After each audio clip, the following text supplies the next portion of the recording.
Hi, I'm Jerica Barnes. While I was in Paris signing a partnership that would have changed everything, my brother-in-law sold my company for $17 million. Not just behind my back, he used my dead mother's forged signature to do it. And worse, the buyer turned out to be someone I never expected, someone who exposed everything. They scrubbed my name from every boardroom, every press release, every hallway where I used to lead. My own sister, she helped. My bank accounts vanished. My legacy was turned into a real estate investment under their son's name. They told the world I was unstable. But what if the lie wasn't just to take what I built, but to make sure I'd never come back? What kind of family does that? And why didn't anyone stop them? Paris had always looked beautiful in the fall. The rooftops stretched like quiet waves under a late afternoon sky, all calm and golden. From the 12th floor window of my hotel suite, the view should have felt like victory. I had just finalized a historic deal between Verelia Health Systems and one of France's leading hospital groups, a partnership I'd been nurturing for over a year. My team would double, our research reach would expand across Europe, and finally, after 15 years of fighting tooth and nail, I was no longer the underdog. I let out a slow breath, the kind that carries weight you didn't realize you'd been holding. This was supposed to be the moment I looked back and said, "You made it." I kicked off my heels and sunk into the velvet chair near the window. A steaming espresso sat untouched on the glass table beside me. My phone buzzed beside it, probably my assistant reminding me of the investor dinner later. I glanced at the screen. Subject line: Asset Transfer Confirmation, Verelia Health Systems. Sender, Willard Co. Attorneys, Austin. I blinked, read it again. My first instinct was to laugh. It had to be a mistake. Maybe it was meant for another company. My finger tapped the email open.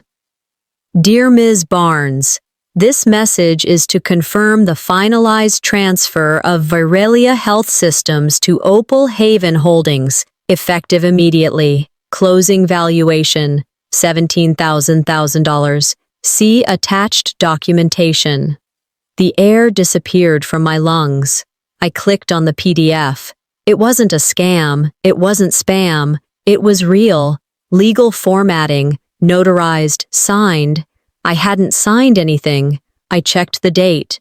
3 days ago. While I'd been in a strategy session in Lyon, someone had sold my company. My company. I scrambled to open my Dropbox folders, searching for contract logs, emails, anything that hinted at an upcoming transaction. Nothing. No drafts. No NDAs. No board resolutions. My heartbeat thudded louder in my ears as I tried dialing the law firm. Voicemail. It was 2:03 a.m. in Texas. The only person who ever had even partial signing authority was my mother, and she'd passed away 18 months ago. The only person who might still have any legal tether was Luther. I hadn't spoken to Luther Gannon in nearly 6 months, not since the last board call where he'd accidentally muted me during a funding decision. He was my sister Isolda's husband, a polished real estate broker who always looked like he was mid-audition for a toothpaste commercial.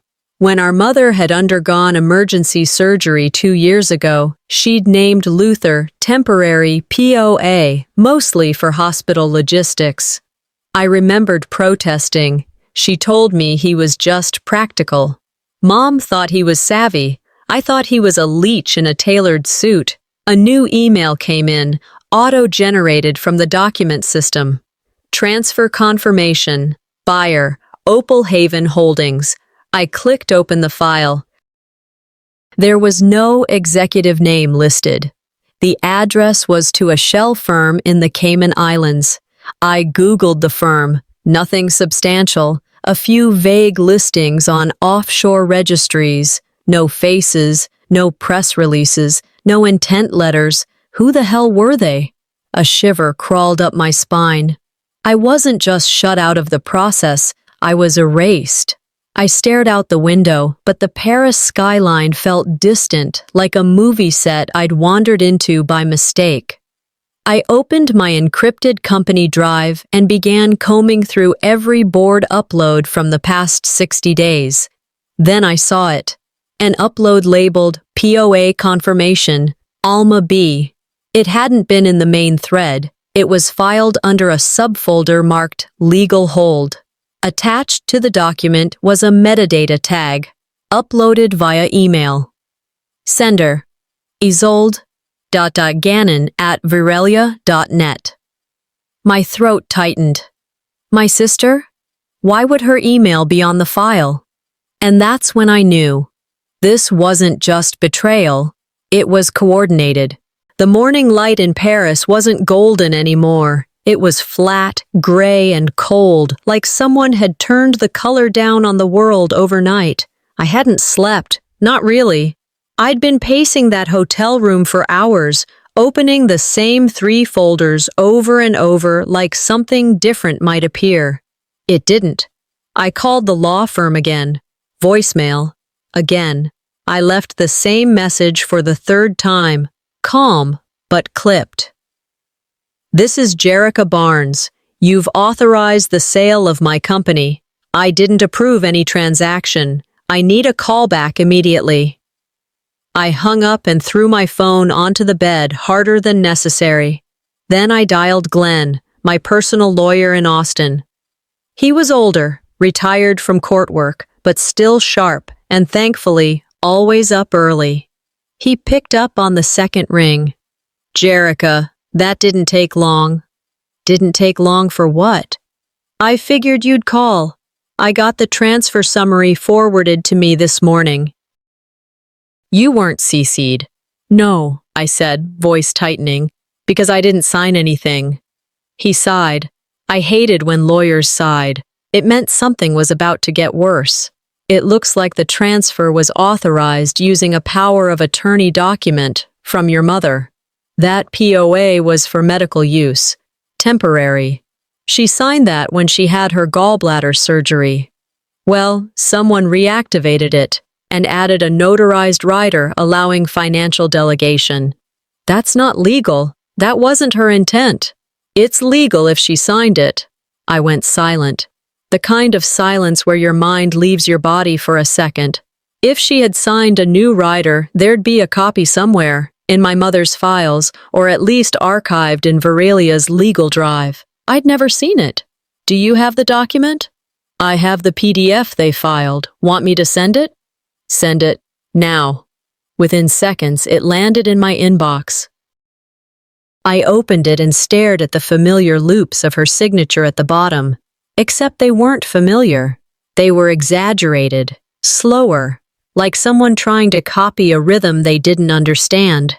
And above that forged name sat Luther's initials in 2 margins. My jaw clenched so tightly I thought something might snap. I sat back on the edge of the bed and opened my laptop.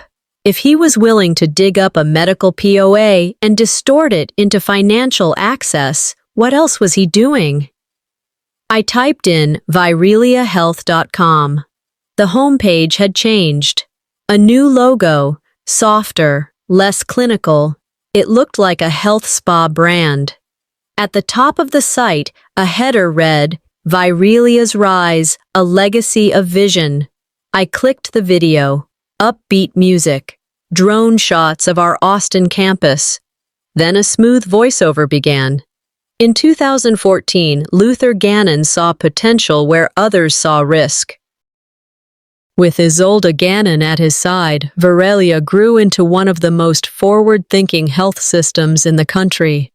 My image never appeared, not in the lab, not at the ribbon cutting, not in any of the panels or interviews. The story unfolded as if I'd never existed. I was the architect. Now I wasn't even the intern. I watched until the end, where Luther and Isolda stood smiling in front of the main building. The narrator concluded, a family-driven legacy built on purpose and precision. I didn't feel angry, not yet, That would come later. What I felt was smaller, stranger, like a ghost watching someone else live my life. I left the room without brushing my hair or changing clothes. The hotel lobby was half empty, just a few couples whispering over croissants and coffee. I sat in the far corner, pulled my coat tighter, and stared out at nothing. There's this specific kind of invisibility that hits women in power when they step away for just a second. You leave to build something, to grow it, and when you return, someone else has painted over your name like it was never there. I'd spent a lifetime being the little sister, the youngest in every room, the one who had to prove her place at the table. And now, even after I'd built the damn table, someone had yanked the chair out from under me. A line floated into my head, something I'd read years ago and never forgot. Madeleine Albright once said, "There is a special place in hell for women who don't help other women." I pulled out my phone and called Isolda, straight to voicemail. I texted, "Did you know about this?" Seconds later, the read receipt popped up. Then, nothing. That silence told me everything. It wasn't just Luther. She was in on it. The pain came like a slow wave, not crashing, but inevitable, and behind it, something else, clearer. I'd made a mistake. I thought keeping peace with family meant trusting them. But all this time, they'd been planning their legacy by stealing mine. I closed the laptop and booked the next flight to Austin. As I stood and started walking back to my room, a push notification lit up on my phone screen. Luther Gannon to appear at Global Tech Forum as keynote on corporate legacy. He didn't just take my company, he was about to take my name. Austin's humidity hit me the second I stepped out of the airport. Thick, heavy, like the air was warning me to turn around. But I didn't. I slid into the back of the Uber, gave the driver the address to Veralia, and stared out the window as the city crawled by. I hadn't even unpacked. I was still in my Paris blazer, creased from hours of flight time and a layover that had felt longer than my college years. My phone buzzed every few minutes. Automated security alerts, company announcements, even a board update I wasn't authorized to open anymore. When we pulled up to the building, I froze. The Varelia sign had changed. The familiar bold serif logo had been replaced with sleek sans serif letters in lowercase, floating above a new tagline, "Guided by the Gannons." The receptionist didn't recognize me. New face, new uniform. I said my name. She squinted at the screen. "I'm sorry, Ms. Barnes, Jerica Barnes. Founder, former CEO. "Oh," she tapped again. "Your access credentials aren't in the system. Are you here to apply?" I didn't answer, just walked past her and headed for the elevators. She called after me, but I ignored it. The elevator doors opened on the executive floor. The carpet had changed too, blue, not gray. The framed awards in the hallway, rearranged. Photos of Luther and Isolda at every corner. I wasn't even in the group shots anymore. I heard voices behind the conference room doors. Without knocking, I pushed them open. 12 people sat at the long glass table. All of them turned. Some blinked. None stood. At the head of the table, Luther was mid-sentence, gesturing toward a screen that showed a slide titled, "Optimizing Legacy Through Leadership." He stopped, face unreadable. "Jerica," he said, as if I were a late dinner guest. "We're in a closed session." I looked at the attendees, people I had hired, mentored, fought beside during funding rounds. Not one of them spoke up. "This meeting is for stakeholders only," he added. I took a breath. "I am a stakeholder." "You were," he corrected, tone gentle like a kindergarten teacher. "There's been a shift in governance. We'll make sure you receive the minutes. You don't get to erase me." He smiled, calm and patronizing. No one's erasing you. We're just reframing the future. I left before I screamed. My palms trembled as I walked down the hallway, my hallway, and paused at the glass display near the lounge. It used to feature our timeline. Me, standing beside my mom outside our first clinical pilot center. The day we filed the first patent. Now, it started with Luther and Isolda. The plaque read, "Visionaries who saw what others missed." There was a tiny bullet point halfway down the list that read, "Initial contributions from early family collaborators." I wasn't even mentioned by name. I'd become a footnote in my own life. I waited in the corridor until the meeting let out. Then I followed him. "Luther," I said, "talk to me."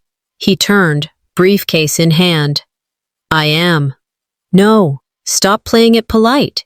You forged a path through my company using a document meant for hospital decisions. You rewrote the damn website. You used Mom." His face didn't flinch. "Jerica, you were always the emotional one. Vision is important, but business needs clarity." He pulled a folder from his bag and handed it to me. The same POA document, again. "This was your mother's choice. She knew better than to put a child in charge." The words hit like a slap. I opened my mouth, but nothing came out. He leaned in. "You had ideas. You didn't have control. That was always your blind spot." Flash. A memory came back so fast I almost stumbled. Mom sitting in the kitchen in her robe, sipping tea. I was 19. We were talking about payroll stress during our third funding round. "I just think Luther should handle the money," she said gently. "You're more of a visionary." Back then, I thought it was support. Now I knew it was permission to hand me flowers while walking me off a cliff. The sky outside was starting to drizzle when I stepped out. I didn't use an umbrella. The rain didn't bother me. What did bother me was the weight in my chest, the kind that couldn't be dried off or washed away. This wasn't just a loss of equity. It was the slow deletion of self, of story. They didn't just strip me from the company. They sanitized my presence from the past. I remembered something Eleanor Roosevelt said, "No one can make you feel inferior without your consent." The truth was, I'd been giving that consent in small doses for years, with every polite silence, every turned cheek, every moment I thought keeping the peace meant keeping my mouth shut. My phone buzzed. A text from an unknown number. "Check your inbox. You should see where else your name's been removed." I opened my email. There it was. A corporate flyer for an upcoming gala event. An evening with the Gannons, celebrating Virelia's legacy of leadership. I wasn't just being erased, I was being replaced. The next morning, I woke up in my rental, already holding my breath. I didn't know why that was the first instinct. Maybe because sleep had become the only time my name still belonged to me. I reached for my phone, half dreading what would come next, and there it was. A fresh post on LinkedIn. Virelia's rebranding led by Gannon family. I sat upright, jaw tightening. Business Wire had already syndicated it. Same headline, same photo. Luther and Isolda standing in front of Virelia's building, arms folded like they'd birthed the place from dust and bootstrap grit. The caption read, "Under Gannon leadership, Virelia has achieved unprecedented growth." No mention of me, not even a thank you, nothing. This wasn't just a deletion, it was a deliberate handoff of legacy. This wasn't identity theft, this was identity transfer. I turned on my laptop and went straight to the company site, clicked play on the new Virelia's Rise video. I watched again, but slower. Pausing.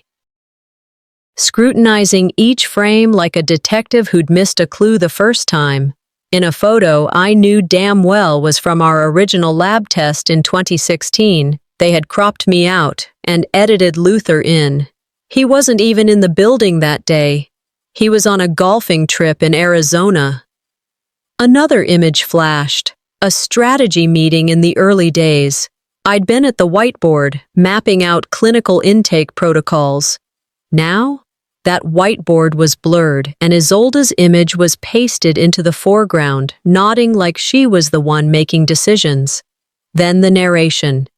It was a family vision. Luther brought clarity. Isolda gave it voice. And finally, one line. Jerica was an early contributor. Early contributor? I was the damn founder. I clicked pause and just stared at the frozen frame. Luther smiling, arm over Isolda's shoulder, like a proud parent unveiling their child's school project. My name, tucked away in that single dismissive line, burned more than if they'd left it out entirely. I needed to see it with my own eyes. I threw on jeans, grabbed my visitor badge, still tucked in my old wallet from a trade show, and drove straight to the building. Reception was different now. Younger, slicker. Everyone wore a new badge design. I scanned in with the old badge. Surprisingly, it still worked. On the second floor, near the executive suite, they'd replaced the old plaque wall with something glass. Etched in gold were the words, Founders of Virilia. Beneath, two backlit portraits, Luther Gannon and Isolda Gannon. That was it. My name, my face, my contributions. Gone. Not moved, not reframed, deleted. They didn't just edit me out of history. They built a shrine to the lie. I turned to walk away, but heard footsteps behind me. A junior developer, maybe 24, in sneakers and a company polo. He looked familiar, probably someone who'd interned under me years ago. Hey, he whispered, glancing around. You're, Jerica, I said. Yeah? I mean, we were told not to mention you. I blinked. Excuse me? He leaned closer. They said it's a legal thing now. Like, if someone brings up your name in a meeting, we're supposed to pivot the topic. Do you believe that? He hesitated, looked at his feet. I don't know what I'm allowed to believe anymore. I didn't blame him. He looked scared, confused, like the company he joined had morphed into something he couldn't recognize but couldn't afford to question. I left without another word. Back in the car, I called Karen Delano, a journalist friend I'd known for years, back from the days we were both nobodies clawing our way up. She picked up immediately. Jerica, you okay? No, I said. But I need a favor. I need a story told right. There was a long pause, too long. What? I asked. Look, I tried, she said softly. We were going to run a profile, prepped everything last month, but Luther's legal team hit us with a cease and desist last week. Said your name is attached to a pending claim and using it in a story could imply liability. My name, my story, and now it's illegal? I'm sorry, I really am. My editor said it's too messy now.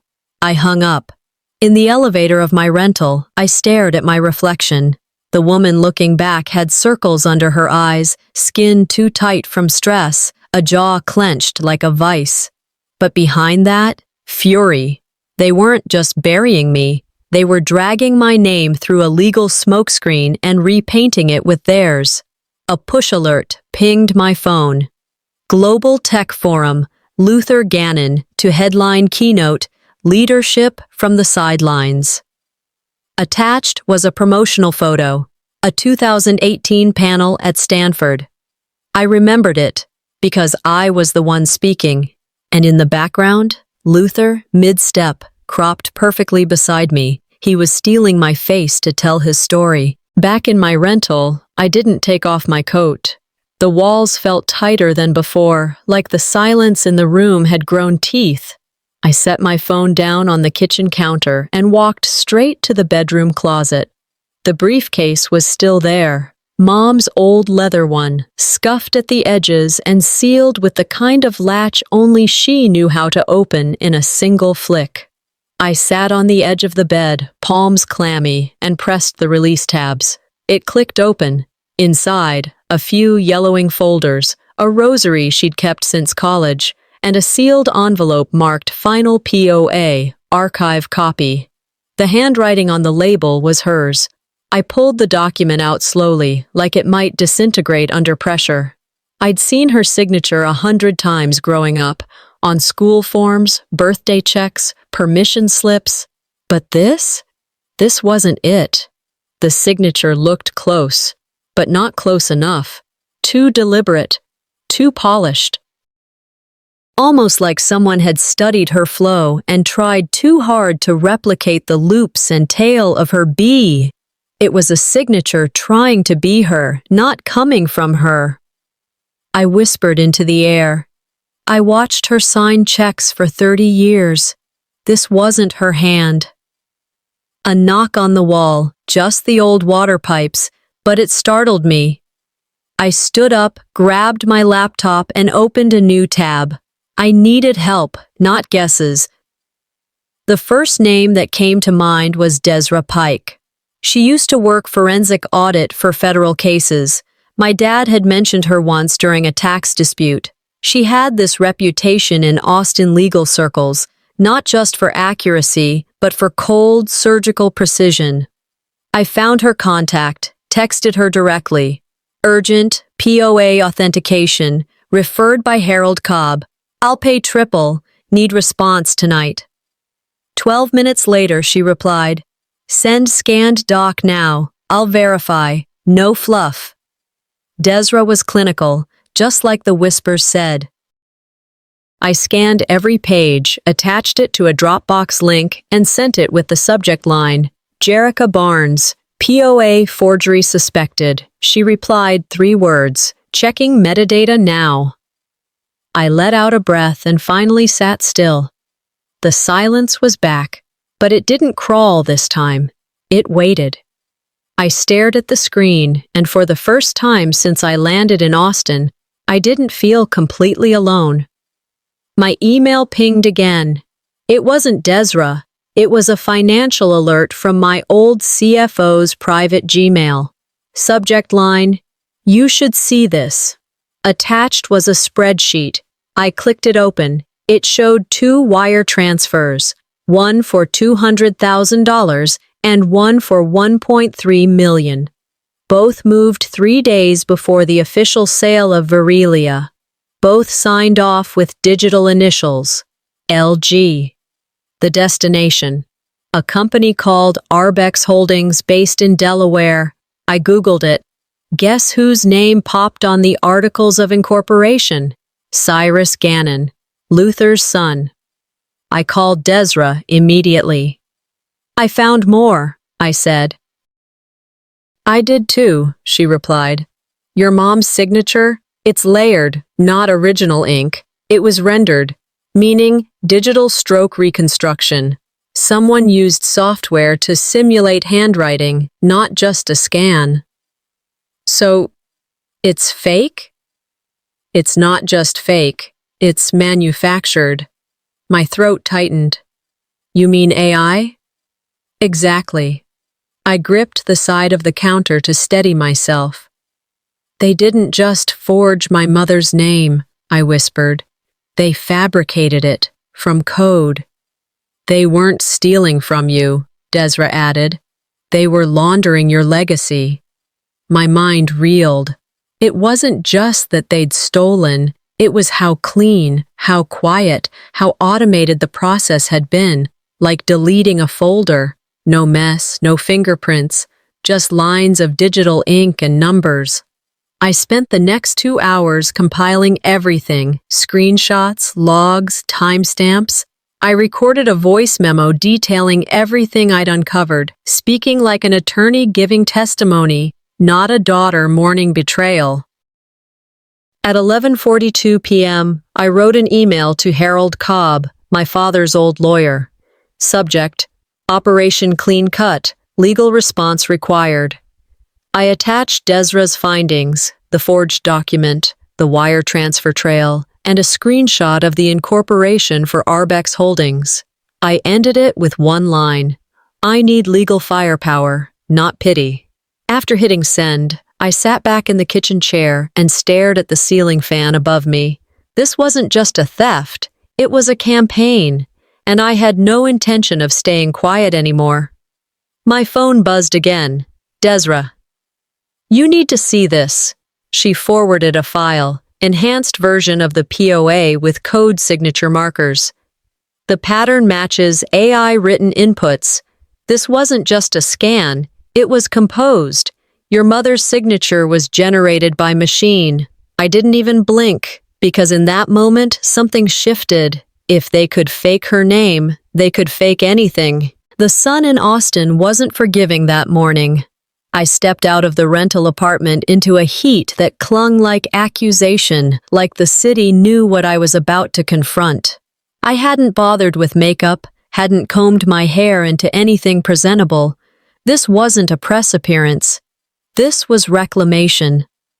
I drove to Virelia HQ with one goal: retrieve the framed photo of Mom and me from the original lab, the one that used to hang outside my old office.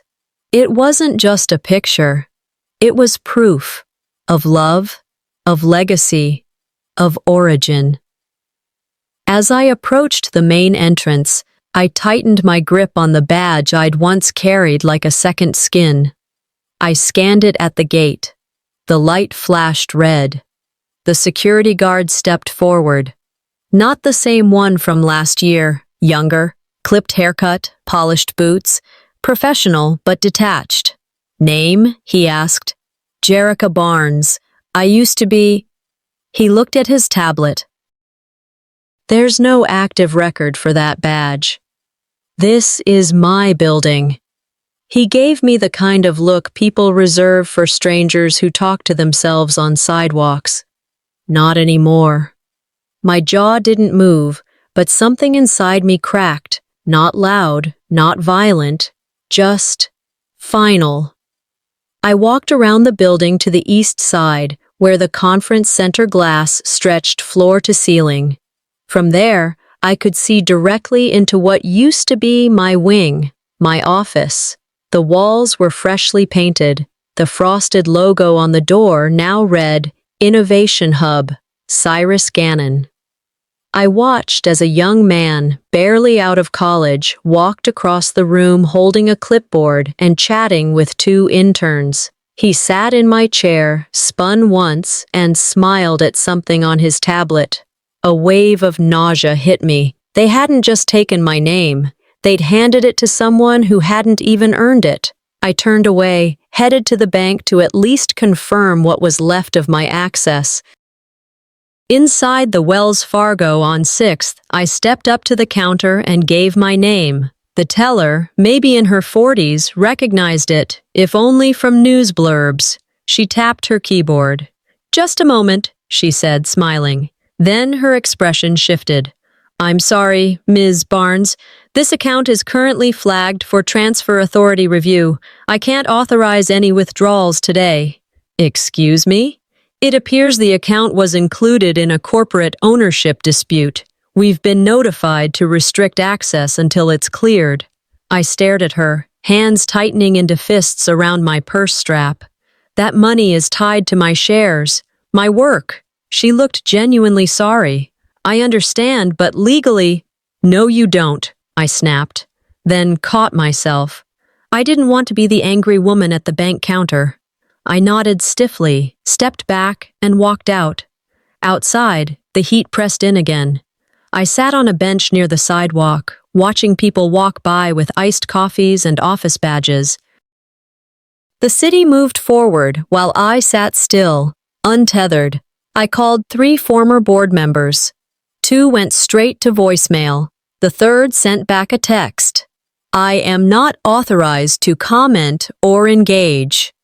Authorized, that word again. Authorized to speak. Authorized to remember. Authorized to exist. I put my phone away and walked, letting my feet lead nowhere in particular. The asphalt radiated heat, but it didn't touch the chill in my chest. A line from one of my old professors came back. The ones who go quiet first are already bought. I passed a 7-Eleven and ducked in, used the ATM by the soda machine, inserted a backup debit card tied to my consulting LLC. Denied, tried again, denied. A woman behind me, juggling 2 kids and a bag of groceries, offered a polite smile. "You want to go ahead of us?" I shook my head. "I'm not. It's not working." She gave me a look of understanding, maybe pity, maybe just shared exhaustion, and moved forward. I walked out and leaned against the wall, pulled my phone out and stared at the black screen for a long time. They took everything but my name. And now they were rewriting that too. As twilight began to settle over Austin, the air finally cooled. I walked back toward my rental in silence. No music, no podcasts, just the sound of tires on pavement and my own breathing, shallow and controlled. I was halfway up the stairs to the unit when my phone buzzed. No name, just a number. "If you want proof they never planned to give it back, meet me at 8th Red River. Tonight, don't bring anyone." My thumb hovered over the reply icon. I didn't know if it was bait, but I had nothing else to lose. The corner of 8th and Red River didn't look like a place where revolutions started. Just a quiet intersection in downtown Austin, lit by a tired street lamp and the dull glow of a closed sandwich shop. But I was there, waiting, wondering if this meeting was going to be my next mistake or my first real step forward. A man approached, cautious and deliberate. Late 40s, khakis, tucked-in shirt that screamed corporate exit.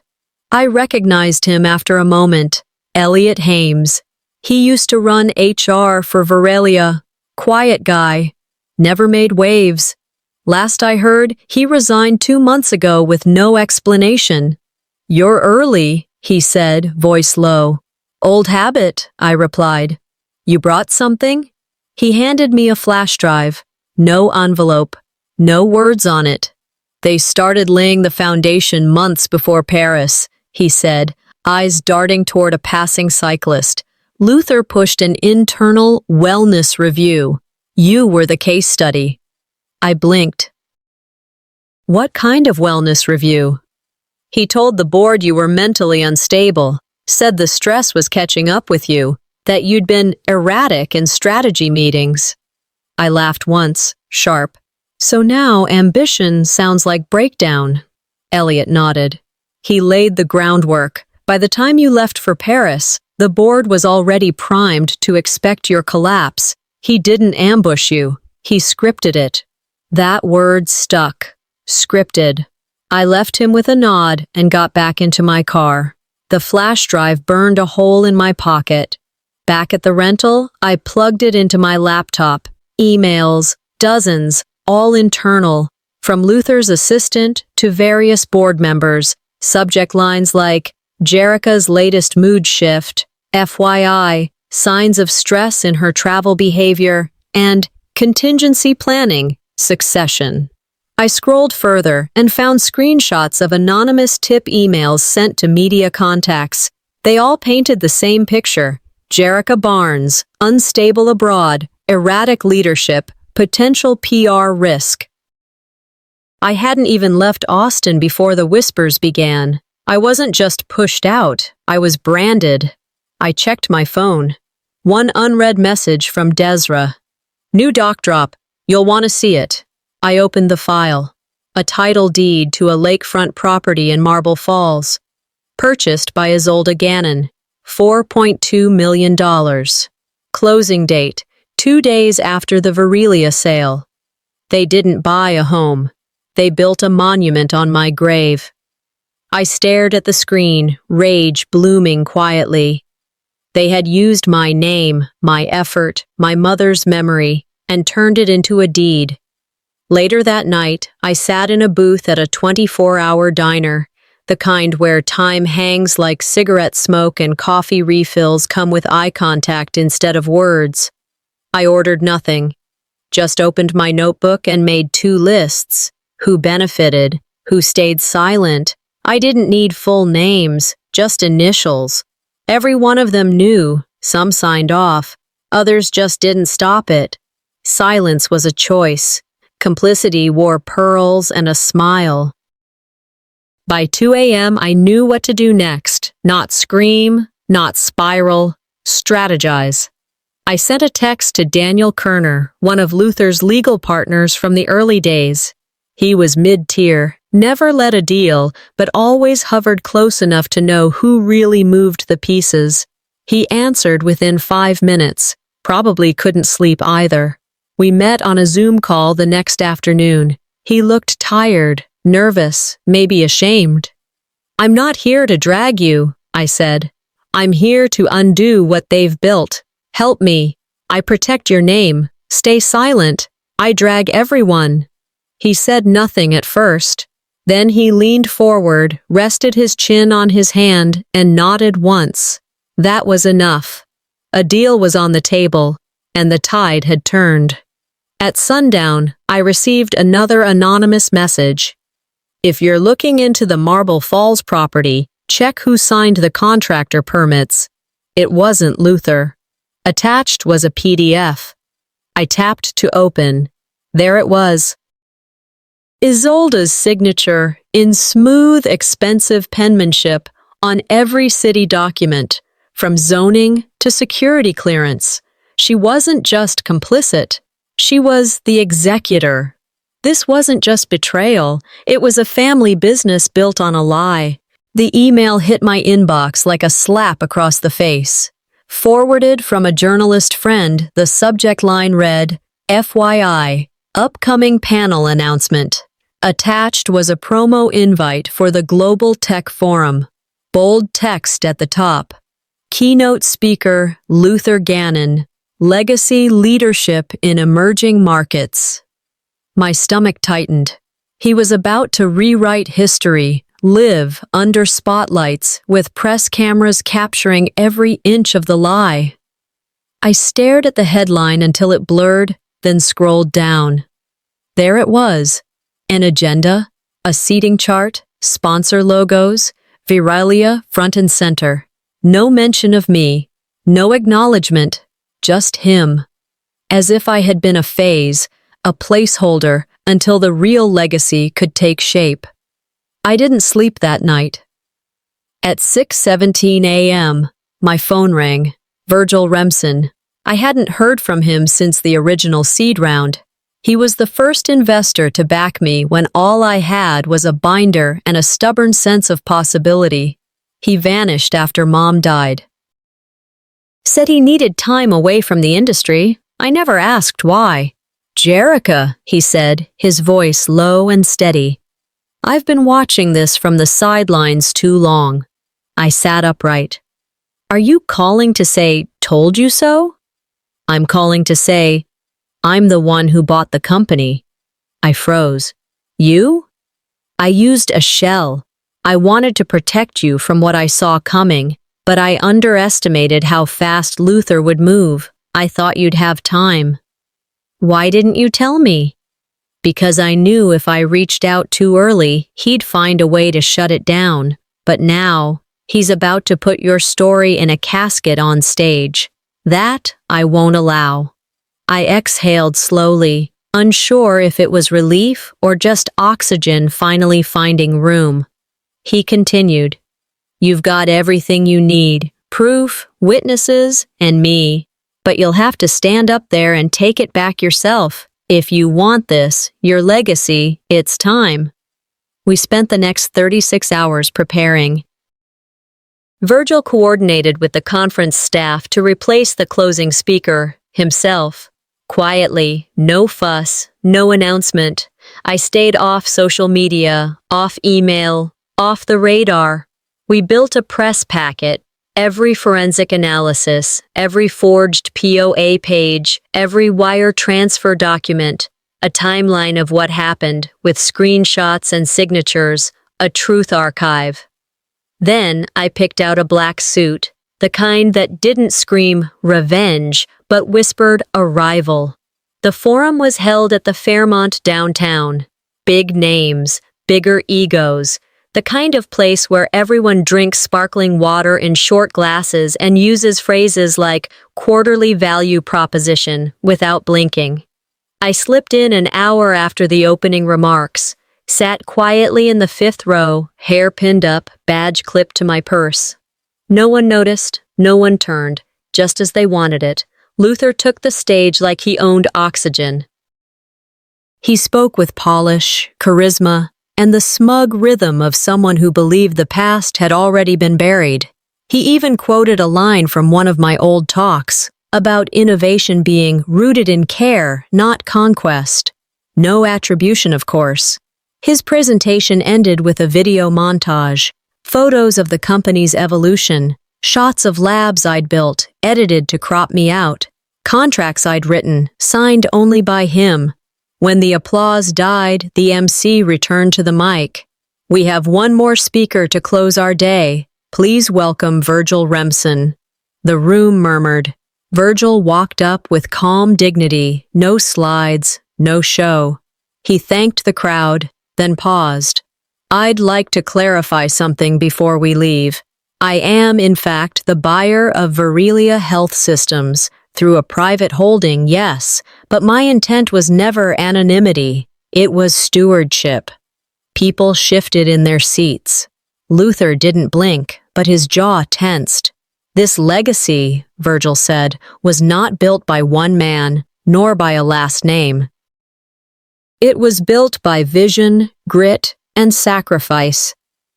And some stories," he turned to the crowd, "are not yours to steal." Then he looked toward me. "Jerica Barnes, would you join me?" The room froze. I stood, slowly, took my time walking up the steps. Each footfall felt like justice learning to speak. When I reached the stage, Virgil stepped aside. I took the mic. I didn't introduce myself. I didn't explain what had happened. I didn't cry.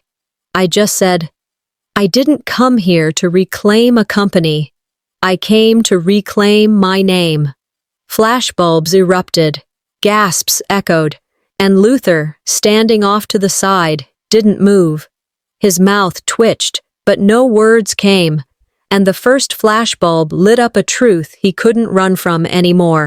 I woke up with my phone already vibrating in my hand, screenshots, news alerts, subject lines stacked like dominoes. Jerica Barnes reappears at Tech Forum. Buyer of Virelia revealed as mentor. Forgery claims shake Virelia's reputation. And just below those headlines, my face. I didn't cry. I didn't scream. I just sat up in bed and whispered to no one. I didn't have to yell. The truth spoke louder. Within hours, my inbox turned into a battlefield. PR teams from outlets I hadn't heard from in years, legal queries, podcast invites. A journalist from Wired called twice. I ignored the first one, picked up on the second. "You're trending," she said. "Do you have comment?" "I didn't plan a press stunt," I replied. "I planned a reclamation." The media storm hit Virelia like a tidal wave. That same afternoon, Luther and Isolda's media team issued a statement. "We will not be commenting during the ongoing legal clarification period." Legal clarification. Cute way of saying, we didn't expect the house of cards to fall this fast. By nightfall, the Virelia board put out a press release distancing themselves from all unauthorized actions of Mr. Gannon during the transition process. The cameras, finally, were pointed in the right direction. Harlan Cobb called me at 8:12 the next morning, his voice steady as ever. "The feds are involved now," he said. DOJ opened inquiry after the panel went viral. I didn't ask how viral. He continued, "Your deposition is scheduled for Thursday. They'll need every shred, documents, emails, timestamps, personal testimony." I nodded, even though he couldn't see it. "I'm ready," I said. Later that day, I sat at my kitchen table during the Zoom call with the DOJ's white-collar crime unit. I recounted everything, how the POA had been manipulated, how my name was scrubbed from the company's history, how the money was funneled through Luther's son and hidden under shell companies. When they asked how I defined what happened, I didn't flinch. My name wasn't stolen, I said. It was monetized. Click. That sound, when they ended the recording session, felt like a punctuation mark I had waited years to hear. The fallout wasn't theatrical, it was quiet. One by one, Luther's allies began disappearing. His legal advisor resigned first, then his marketing director. A week later, one of the CFO's assistants went on leave and never came back. Some of them sent anonymous notes to my inbox. "Thank you for showing us who we were following." I pinned one to my fridge like a postcard. Not because I needed the validation, but because it was a sign. The lie cracked not by force, but by light. The message came from Luther 3 days later. A private email. No subject. Just one line inside. "You never knew how hard I worked to protect the company. Maybe someday you'll understand." No apology, no admission, just deflection wrapped in condescension. I didn't respond. I forwarded it to the DOJ with a short note. "I trust you'll archive this." That evening, I made dinner for the first time in weeks. Something simple. Pasta with olive oil and basil. I opened a bottle of red I'd been saving since the Paris trip. I ate quietly, in my own space, in my own name. Then the phone buzzed again. Local news alert. Footage. Luther walking out of his gated community, flanked by 2 federal agents in windbreakers, one on each side, no handcuffs, but his posture, deflated, tight, told the story before the anchor could read the headline. Federal investigation expands into fraud, forgery, identity misuse. The screen froze on his face, jaw clenched, sunglasses on. For the first time in months, I leaned back and smiled, not because I'd won, but because I hadn't needed to steal anything back. The system was finally coming to collect it for me. The envelope was cream-colored and sat on my doorstep like it had been waiting years to be delivered. No return address, no stamp, just my name, written in the sharp, confident handwriting I hadn't seen since I was 33. I brought it inside, laid it on the counter, and stared at it for longer than I'd admit. The air in my kitchen stilled, like even the hum of the refrigerator knew not to interrupt what was about to unfold. When I opened it, I smelled the faintest hint of rosewater. Alma Barnes always wrote her letters with a touch of scent, something she called memory ink. "If you're reading this, something went wrong." I read that line 5 times. The date on the letter was 6 months before she passed.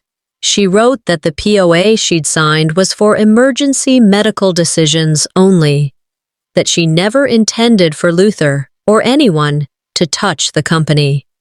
"It was always your hands that built it," she wrote. Then, the part that broke something loose inside me. "I thought Luther could protect you from what I couldn't. I forgot. You never needed protecting." I read that sentence out loud, whispering it until the syllables settled into my spine. She'd been scared. She'd handed him a key, hoping it would guard me, and he'd used it to strip me bare. The letter wasn't long, but it was precise. She listed the exact time she signed the document, the notary's name, and even where the copy was meant to be stored. Every detail confirmed that the version Luther had waved in my face was built on a lie. I sat on the floor. For the first time in all these weeks, I didn't cry from anger or exhaustion. I cried from clarity. And when the sobs quieted, I held the letter against my chest and whispered, "I needed this more than I needed a verdict." Some apologies don't come with voice, they come with truth. Later that morning, I scanned the letter, saved it in 3 formats, and forwarded it to Harlan Cobb. His reply came in under 15 minutes. This changes everything. It proves intent. It confirms your mother never authorized financial access. It nullifies Luther's claim to the POA. I read his message again, then leaned back and stared at the ceiling. The woman they used is the woman who now frees me. That evening, I got a call from Zoe Whitman, a journalist known for her long-form interviews. No fluff, no spin, just clarity. She said, "I've followed this case from the shadows. Now that you've spoken, would you sit down and let the world hear it in your words?" I hesitated, then said, "I'll give you 1 hour, no edits." We recorded the next day. I spoke about the documents, the forgery, the family betrayal. I spoke about silence and the cost of it, about how sometimes people don't steal your legacy, they convince you you never had one. The article went live that Friday. Headline, "A signature doesn't equal consent, the Jerica Barnes fight." It didn't trend, it detonated. Support flooded in from all corners. Former Viralia employees, founders who'd been erased, daughters who'd handed their futures to fathers and brothers and husbands who knew better. It wasn't just my story anymore. That night, I walked past the old Viralia building. The lights were dimmer. No security badge flashed at the door. No interns laughing in the courtyard. The lobby fountain was dry. I didn't go inside. Instead, I reached into my coat pocket and touched the folded letter, creased now, soft at the corners. It wasn't my job to tear it all down, but it was mine to rise above it. I took the long way back. Driving through the neighborhood where I grew up felt like watching a movie set after filming ended, familiar but hollow. The houses looked smaller now, the lawns patchier, the sidewalk cracks more visible than I remembered. It wasn't just the neighborhood that changed. It was me. I parked 3 blocks down and walked slowly, letting my feet move on muscle memory alone. Every turn, every mailbox, every corner brought flashes of childhood. Mom's voice calling us in at dusk, Isolda swiping my bike, Luther pretending to help with yard work while angling for approval. And then, as if pulled from a script I never agreed to, I saw her. Isolda stood outside a boutique in Westlake, holding a shopping bag in one hand and her phone in the other. She was laughing at something on the screen, but when she saw me, her expression flickered. She recovered quickly, of course, always had that politician's polish. "Jerica," she said, sounding casual, like we'd just bumped into each other at Trader Joe's. "Isolda," I replied, keeping my tone steady. A pause. "I guess we were bound to run into each other," she added. I nodded once. Small city, especially when the truth finally fits in headlines. She shifted her weight, forced a smile. "None of this was personal, you know." I stared at her. "Funny, I thought theft usually was." Her mouth tightened, but she didn't argue. "I didn't want it to go this way," she said. But things moved fast, and Luther, he knew how to position things. I didn't want to be left behind. I tilted my head slightly. "So instead, you helped push me out front. Easier target that way." She looked down. "It wasn't like that." I didn't bother correcting her. She needed that lie to sleep. Let her have it. I stepped past her, brushing by without another word. No shouting, no drama, just distance. Final and deserved. Back home, I opened a box I hadn't touched since Mom's funeral. Letters, cards, receipts, photos. I pulled out the last text thread between us. It was from the week before she passed, her replying with a thumbs-up emoji to a hospital reminder. I deleted it. Then came the photos. I kept 2. One of me in the lab the day the first patient walked through our doors, and one of Mom holding my hand hours before her last breath. The rest, I let go. Not everything is meant to be carried into your future, especially people who never believed in your present. Later that week, I met up with Dante, the former employee who had testified quietly and without fanfare. We sat on a park bench downtown, coffee cups between us. He looked healthier, lighter. "I just wanted to say thank you," he said. "Because of you, I found the courage to leave, to start over." I smiled. "You didn't need me. You just needed permission to stop asking for theirs." He nodded, voice cracking a little. Still, it mattered. After he left, I stayed a while longer, watching parents push strollers and teenagers fight over scooter paths. Life was still happening. It had never stopped. The next day, I walked into my new office. Barnes Forward. The sign on the glass door wasn't flashy. No oversized fonts, just clean, clear lettering, simple and firm. Inside, the space was quiet. Fresh paint, empty walls, no legacy hanging over me, no reminders of who used to be in charge. I chose a minimalist desk.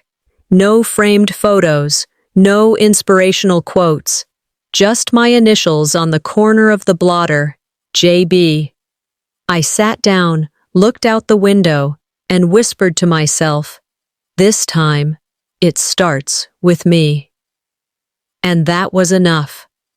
Later that night, I found an envelope tucked between a stack of forwarded mail. No sender listed, but I recognized the seal. It was from one of our early investors, a woman who had pulled out when Luther took over. Inside the note, in her elegant handwriting, was one line, "Now that you're back, so are we." The past didn't build me, but it taught me how to build something no one can take. The ruling came on a Wednesday. I was sitting at the small kitchen table in my office, sipping a cup of too hot green tea when the email pinged through. The subject line was direct. Final judgment, Barnes v. Gannon. My finger hovered for a second before I opened it. All transactions and transfers conducted under the forged power of attorney are hereby declared null and void. All relevant parties found in violation, namely Luther Gannon and Isolda Gannon, are fined, barred from serving on any corporate board for the next 10 years, and ordered to pay restitution. There it was, cold, factual, permanent. And at the bottom of the ruling, under the primary submitted evidence section, it listed, "Handwritten letter by Alma Barnes, deceased, dated 6 months prior to passing." I didn't smile. I just sat with it, let the moment settle deep in my bones. It wasn't revenge, it was restitution. Hours later, outside the courthouse, I saw him, Luther, standing in the shade of a cement column, suit rumpled, sunglasses hiding nothing. He caught my eye and took a few steps toward me. "You got what you wanted," he muttered. I didn't stop walking. "No," I said, calm and quiet. "I got what was mine. You lost what you stole." He opened his mouth like he might say more, but nothing came out. Just that blank, hollow look of a man who finally realized the spotlight had moved and wasn't coming back. That was the last time we spoke. The next day, I stood behind a podium in a modest conference room, my first press event since the trial. Reporters filled every seat, cameras rolled, but this time, no flashbulbs, no chaos, just stillness, like they knew something real was about to be said. "Barnes Forward Biotech is officially open," I began. "And this time, we don't inherit legacy, we earn it." I laid out our mission, restoring ethical standards in biotech, investing in transparency, protecting founders, especially women, from being erased in rooms built off their backs. Then I said, "Legacy isn't what you leave behind, it's what they can't take, even when they try." The last slide showed our first initiative, an ethics education grant for startup incubators, funded in part by the restitution, a check signed with my name, in ink, no AI, no assistant, no ambiguity. That night, I booked out a tiny corner of Perla's downtown and sat with Mila, Desra, and Dante. No reporters, no press releases, just 3 people who stood when it mattered. We clinked glasses. To the kind of power that doesn't shout, I said, it just endures. They smiled. Mila teared up. Dante, who once couldn't speak above a whisper in a boardroom, laughed loud and unbothered. It was the kind of warmth I never had at the Gannon family table. 3 days later, I returned to the Veralia building one last time. The receptionist desk was empty. The lobby smelled like dust and leftover lies. The award shelf was still there, half the plaques gone, the others forgotten. I walked slowly, stopping at the wall where they once displayed the company's founding timeline. Someone had peeled the vinyl off. Only faint outlines remained. I pulled an envelope from my bag and placed it on the desk. Inside was a framed photo, Mom and me, in the first lab, beaming beside a whiteboard covered in messy notes. On the back of the frame, I had written, "You erased my name, but not my impact." No signature, no need. Later, back in my new office, I logged into the website dashboard. The mission statement still read, "Coming soon." I deleted it, typed, "We are not born into power. We build it, word by word, truth by truth."